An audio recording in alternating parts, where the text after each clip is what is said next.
네, 처음부터 시작하세요. Most everyone knows how to play badminton, and around the world there are many variations of it. Over time, the game has changed it into what we know today. In the USA, it started as a game called shuttlecock, using wooden paddles and a birdie made with feathers. Later, people started to attach a string to the end of their wooden paddles with a small ball or bead on the end. Now, people simply needed to try to keep the ball going by bouncing it off their paddle.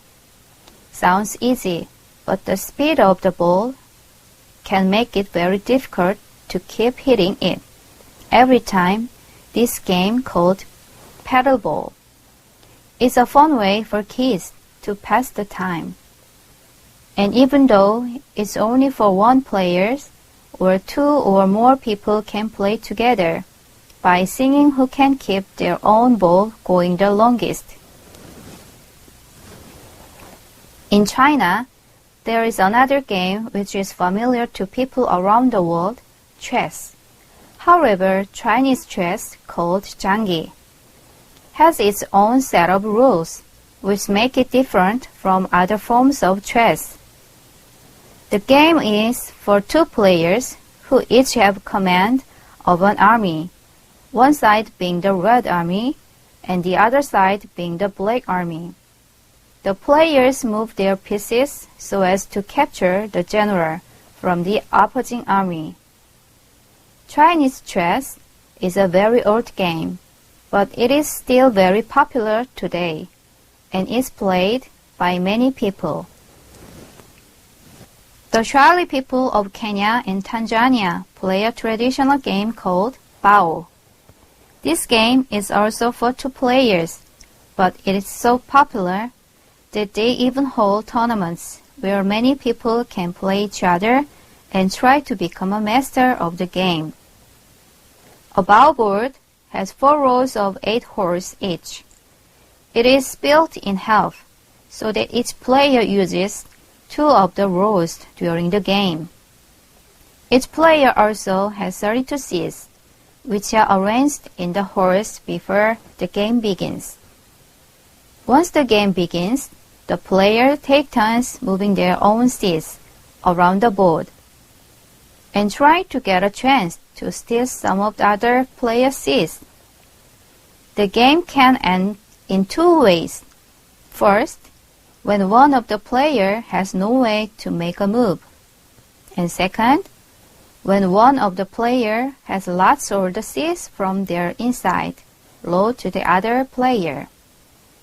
The one who can't move or who has had it all their seeds stolen loses the game.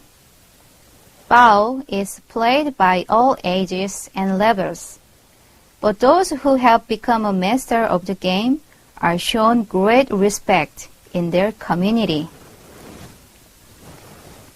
In Brazil, there is a very simple game called Hit the Coin. It can be played by 2 or more people. First, they place a bamboo stick in the ground so that it doesn't move at all, and it is about 1 to 1.5 feet tall.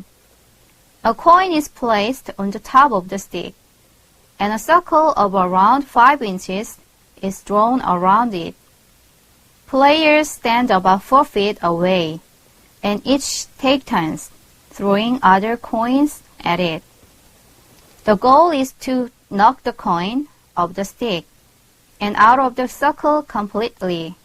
The player who is able to do that is winner. Another game which can be played by 2 or more people is called kite, and it is traditional Maori game in New Zealand. Players each hold something called a kapua, which is made by putting broken shells into 2 power shells and trying them together so that it makes a rattling noise and shaken. All the players must wear a blindfold before starting the game. Whenever a player moves, he must shake the shell to make a noise. He can also choose a standstill, but he must shake the shell every 5 seconds anyway. The goal is to find the other players and tag them before they tag you. Once you are tagged, you are out. The last player still in the game, and who doesn't get tagged is the winner. In France, there is a game which is suitable for all players of any age or ability. It's called Pentac.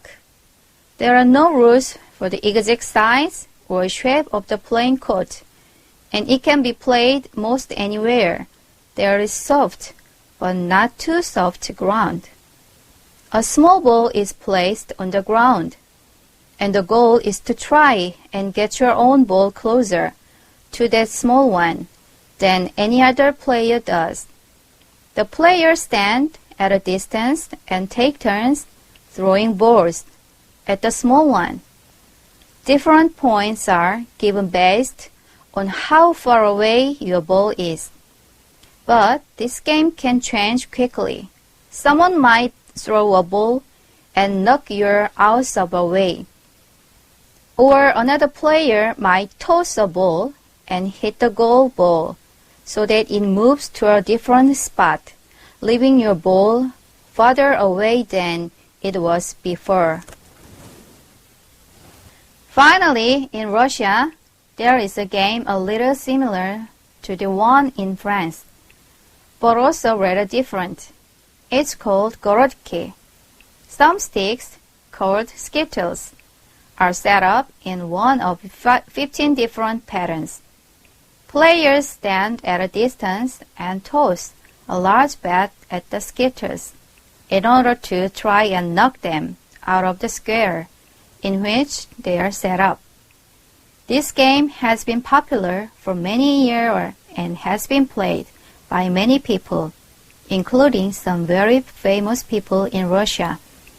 In the 1920s, it officially became a sport, and the rules were set and competitions were held.